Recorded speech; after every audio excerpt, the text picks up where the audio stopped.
ಎಷ್ಟು ಜನಸಾಮಾನ್ಯರ ಆಸ್ತಿ ಕಬಳಿಕೆಗೆ ಯತ್ನಿಸ್ತಾ ಇದ್ದಂತಹ ಖತರ್ನಾಕ್ಗಳು ಈಗ ಆದಿಚುಂಚನಗಿರಿ ಮಠದ ಆಸ್ತಿಯನ್ನ ಕೂಡ ಬಿಟ್ಟಿಲ್ಲ. ಬೆಂಗಳೂರಿನಲ್ಲಿರುವಂತಹ ಆದಿಚುಂಚನಗಿರಿ ಮಠಕ್ಕೆ ಸೇರಿರುವಂತಹ ಆಸ್ತಿ ಕಬಳಿಕೆಗೆ ಯತ್ನಿಸಲಾಗಿದೆ. 120 ಕೋಟಿ ರೂಪಾಯಿ ಮೌಲ್ಯದ 6 ಎಕರೆ ಭೂಮಿಯನ್ನ ಆರೋಪಿಗಳು ಕಬಳಿಸಿಬಿಟ್ಟಿದ್ದಾರೆ. 30 ವರ್ಷದ ಹಿಂದೆ ಚುಂಚನಗಿರಿ ಮಠಕ್ಕೆ ಭಕ್ತಾದಿಗಳು 45 ಎಕರೆ ಭೂಮಿಯನ್ನ ಕಾಣಿಕೆ ರೂಪದಲ್ಲಿ ನೀಡಿದ್ರು. ಆ 45 ಎಕರೆ ಜಮೀನಿನ ಪೈಕಿ 6 ಎಕರೆಗೆ ನಕಲಿ ದಾಖಲಾತಿಯನ್ನ ಸೃಷ್ಟಿಸಿ ಆಸ್ತಿ ಕಬಳಿಕೆ ಮಾಡಲಾಗಿದೆ. ಕೆಂಗೇರಿ ಹೋಬಳಿ ಕಂಬಿಪುರದ ಸರ್ವೆ ನಂಬರ್ 43ರಲ್ಲಿ ನಕಲಿ ದಾಖಲೆಗಳನ್ನ ಸೃಷ್ಟಿಸಲಾಗಿದೆ. ಇನ್ನು ಈ ಪ್ರಕರಣದಲ್ಲಿ ಭಾಗಿಯಾಗಿದ್ದಂತಹ 17 ಜನ ಆರೋಪಿಗಳನ್ನ ಬಂಧಿಸಲಾಗಿದೆ. ವಿಪರ್ಯಾಸ ಹಾಗೂ ಶಾಕಿಂಗ್ ಏನಂದ್ರೆ ಆ 17 ಜನರ ಪೈಕಿ 6 ಮಂದಿ ಸರ್ಕಾರಿ ಅಧಿಕಾರಿಗಳೇ ಇದ್ದಾರೆ. ಕೆಂಗೇರಿ ಪೊಲೀಸರು ಕೇಸನ್ನು ದಾಖಲಿಸಿಕೊಂಡು ಆರೋಪಿಗಳನ್ನ ಬಂಧಿಸಿದ್ದಾರೆ. ಇನ್ನು ಈ ಪ್ರಕರಣದ ಮತ್ತೋರ್ವ ಮಾಸ್ಟರ್ ಮೈಂಡ್ ನೆಲಮಂಗಲದ ನರೇಶ್ ಗೌಡ ನಾಪತ್ತೆಯಾಗಿದ್ದು ಆತನ ಹುಡುಕಾಟಕ್ಕಾಗಿ ಪೊಲೀಸರು ಬಲೆ ಬೀಸಿದ್ದಾರೆ. ನಕಲಿ ದಾಖಲೆಯನ್ನ ಸೃಷ್ಟಿಸಿ ಆದಿಚುಂಚನಗಿರಿ ಮಠದ ಆಸ್ತಿ ಕಬಳಿಕೆಗೆ ಯತ್ನವನ್ನ ಮಾಡಲಾಗಿದೆ. 120 ಕೋಟಿ ಮೌಲ್ಯದ 6 ಎಕರೆ ಜಮೀನನ್ನ ಆರೋಪಿಗಳು ಕಬಳಿಸಿದ್ದಾರೆ. ಇನ್ನು ಪೊಲೀಸರು ಆರೋಪಿಗಳ ಕೃತ್ಯ ಪತ್ತೆ ಮಾಡಿದ್ದೇ ದೊಡ್ಡ ರೋಚಕ ವಿಚಾರ. ಆರೋಪಿಗಳ ವಂಚನೆ ಬಗ್ಗೆ ತಿಳಿಯೋಕೆ ಹೆಚ್ಚು ಕಾಲ ತೆಗೆದುಕೊಂಡಿತ್ತು. ಭೂಗಳ್ಳತನ ಪ್ರಕರಣದಲ್ಲಿ ನರೇಶ್ ಗೌಡ ಎಂಬಾತನೇ ಮಾಸ್ಟರ್ ಮೈಂಡ್. ನೆಲಮಂಗಲ ಮೂಲದ ನರೇಶ್ ಗೌಡ ಈ ಪ್ರಕರಣದ ಮಾಸ್ಟರ್ ಮೈಂಡ್. ಆದಿಚುಂಚನಗಿರಿ ಮಠದ ಜಾಗವನ್ನ ಕಬಳಿಸುವುದಕ್ಕೆ ಈ ನರೇಶ್ ಗೌಡ ಪ್ಲಾನ್ ಮಾಡಿದ್ದ. ಈ ವಿಚಾರವನ್ನ ಬ್ರೋಕರ್ ಆರೋಗ್ಯ ಸ್ವಾಮಿಗೆ ತಿಳಿಸಿದ್ದ.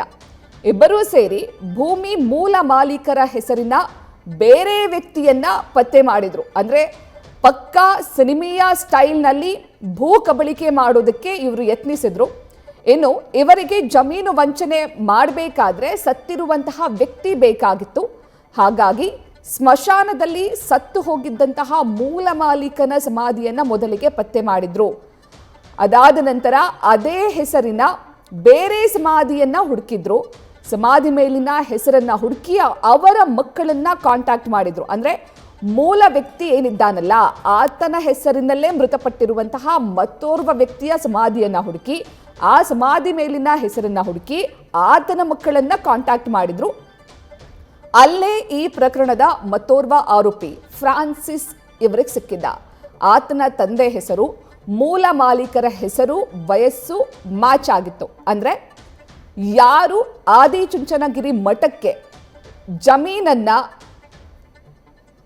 ಕಾಣಿಕೆ ರೂಪದಲ್ಲಿ ದೇವಸ್ಥಾನಕ್ಕೆ ಮಠಕ್ಕೆ ನೀಡಿದ್ರೋ ಆ ಮೂಲ ವ್ಯಕ್ತಿಯ ಹೆಸರು ವಯಸ್ಸಿಗೆ ಮ್ಯಾಚ್ ಆಗುವಂತೆ ಮೃತಪಟ್ಟಿರುವಂತಹ ಮತ್ತೋರ್ವ ವ್ಯಕ್ತಿಯನ್ನ ಹುಡುಕಿ ಆತನ ಮಕ್ಕಳನ್ನ ಕಾಂಟ್ಯಾಕ್ಟ್ ಮಾಡಿದ್ರು. ಆಗಲೇ ಸಿಕ್ಕಿದ್ದು ಈ ಫ್ರಾನ್ಸಿಸ್. ಇನ್ನು ಈ ಫ್ರಾನ್ಸಿಸ್ ಇದ್ದಾನಲ್ಲ ಈತ ಬೇಗೂರು ಪೊಲೀಸ್ ಠಾಣೆಯ ರೌಡಿ ಶೀಟರ್ ಆಗಿದ್ದ. ಫ್ರಾನ್ಸಿಸ್ ಜೋಸ್ವಾನ್ ಇಬ್ಬರು ಕೂಡ ಅಣ್ಣ ತಂಗಿ ಅಂತ ವಂಶ ವೃಕ್ಷವನ್ನ ಸೃಷ್ಟಿ ಮಾಡಿಸಿದ್ರು. ಹಣವನ್ನ ಪಡೆದು ನಕಲಿ ದಾಖಲಾತಿಗಳನ್ನ ಸೃಷ್ಟಿಸಿಕೊಂಡಿದ್ರು. ಇದಕ್ಕೆ ಸಾಥ್ ಕೊಟ್ಟಿದ್ದು Begur village accountant, revenue inspector Kiran, deputy tahsildar Deepak. ಈ ನಕಲಿ ದಾಖಲಾತಿಗಳ ಸೃಷ್ಟಿಗೆ ಇವರೆಲ್ಲರೂ ಕೂಡ ಕೈ ಜೋಡಿಸಿದ್ರು. ಇದನ್ನ ಬೆಂಗಳೂರಿನ ಕೆಂಗೇರಿಯ village accountant Satish Kumar, revenue inspector ಹಾಗೂ ಡೆಪ್ಯೂಟಿ ತಹಶೀಲ್ದಾರ್ ಪೌತಿ ಖಾತೆಯನ್ನ ಕೂಡ ಮಾಡಿಕೊಟ್ಟಿದ್ರು. ಆರೋಪಿಗಳು ಜಮೀನು ತಮ್ಮ ಹೆಸರಿಗೆ ಮಾಡಿಕೊಂಡು ಮಾರಾಟ ಕೂಡ ಮಾಡಿದ್ರು.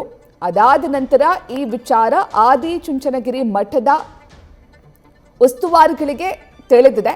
ಹಾಗಾಗಿ ಅವರು ಪ್ರಕರಣವನ್ನ ದಾಖಲಿಸಿದ್ದಾರೆ, ವಂಚನೆಯ ಕೇಸನ್ನ ದಾಖಲಿಸಿದ್ದಾರೆ. ಅದಾದ ನಂತರ ಈ ಪ್ರಕರಣದ ಬೆನ್ನತ್ತಿದ್ದಂತಹ ಕೆಂಗೇರಿ ಪೊಲೀಸರು ಪ್ರಕರಣವನ್ನ ಭೇದಿಸಿದ್ದಾರೆ. ಕುಂಬಳಗೋಡು ಪೊಲೀಸ್ ಠಾಣೆಯಲ್ಲಿ ಮೊದಲು ಈ ಬಗ್ಗೆ ಕೇಸ್ ದಾಖಲಾಗಿತ್ತು. ಅದಾದ ನಂತರ ತನಿಖಾಧಿಕಾರಿಯಾಗಿ ಕೆಂಗೇರಿ ಇನ್ಸ್ಪೆಕ್ಟರ್ ಜಗದೀಶ್ ನೇಮಕವಾಗಿದ್ರು. ಕೇಸ್ ತನಿಖೆಯನ್ನ ನಡೆಸಿ ಆರೋಪಿಗಳನ್ನ ಬಂಧಿಸುವಲ್ಲಿ ಕೆಂಗೇರಿ ಇನ್ಸ್ಪೆಕ್ಟರ್ ಜಗದೀಶ್ ಯಶಸ್ವಿಯಾಗಿದ್ದಾರೆ.